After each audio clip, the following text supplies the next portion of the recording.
Petition. As students prepare to return, some in the community are expressing concerns that it's too soon. I support the parents and the staff and the teachers, whoever is not comfortable for coming back tomorrow during their open house and on Tuesday.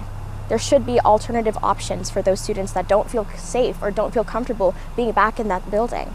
Layla Contreras started one of the several petitions that are circulating right now, calling for safety measures to be implemented before students return this upcoming week. It has over 1,000 signatures so far. School officials have said they will work with students who are not ready to return. We expect to learn more about new safety measures when the county sheriff speaks tomorrow morning. And if we